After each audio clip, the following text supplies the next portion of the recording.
My name is Dan Delgado. I am a senior. At first glance, Dan looks like every other kid, living life to the fullest. But when you dig deeper, you find out what this upbeat college kid is really going through. Yeah, my sophomore year of high school, I woke up one morning and I went to go brush my teeth. And when I went in the bathroom, I went to go brush my teeth and I couldn't grip my toothbrush. So I'm in there and it's really hard for me to just grasp it really firmly. So I'm all right, well, this is weird. So I go to tell my mom, I didn't think of anything of it. Maybe I was just being, I slept on it all night. When you sleep on your arm, it gets numb. So then I went to go talk to her about it, and I was talking to her, and they all, my stepdad's in the room, and they're all looking at me what? And I was I can't feel, my arm's really numb. And they're like, what are you saying? And I'm looking at them, and I'm my arm's numb. But to them, I was speaking another language, because I couldn't talk either, I guess. To myself, I sounded fine, but to them, it came out like gibberish. People seemed to realize that what Dan was going through wasn't normal, but no one could pinpoint exactly what was wrong. We're in there, we're trying to figure it out if I had a stroke, and my parents didn't really tell me anything, and they were like, okay. So then they told me, they were Dan, they think you had a stroke, and you may have something else, multiple sclerosis, stuff like that. So then it was okay, wow. I mean, obviously you want to tell what's going to happen and be as forward as possible to your patients, stuff like that. But telling a 15-year-old by the time I'm 40, which, I mean, I'm not super old, but, I'm still been kicking it. And to be telling someone that 16, 15, that you're not going to be able to walk or you need a wheelchair by 40. And my dad's 55 and he walks fine. And, he's a handyman. So to hear that was really it hit hard.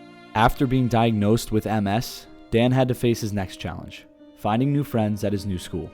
I went through sophomore year, the whole year dealing with that. So the whole year it was PT, get Dan back to where he needed to be, and all that stuff. So the next year came, and I was sitting at the same lunch table with the same kids, that was really cool. And one of the kids, Leon, he was hey, we're looking for kids to play volleyball. Does anyone want to try out? My high school season, junior and senior season, we were looking for extra players, and so asked him to join the team that way. And I was hey, he's a good kid, obviously. And I was hey, play this sport, you might like it, you might enjoy it. I thought, why not? I used to play soccer at my old high school, with all my friends there. Now I'm not doing a sport, so why not? Dan had finally found his passion, and on top of that, it gave him an escape from the problems he was facing outside of school. The reason I'm so in depth with volleyball, because volleyball it's weird to say, because for people to say, oh, sport saved you is really weird, but it did. I was so depressed after figuring all that stuff out. Is my life harder than anyone else's? No. Are there people who have harder lives than me? Of course. But being 16 and learning that you have a disease like that, and you don't know anyone else who has it harder than you. So for you, it's the hardest thing in the world. Going to volleyball and telling my coach, hey, I have this disease and stuff like that. And she looked at me, she was all right, well, go run. I don't know why you're still talking to me. And it was kind of cool, because it was I'm like every other kid. I'm like every other kid fighting for a spot. I'm like every other kid trying as hard as possible. He's a strong kid. He's got a lot going for him.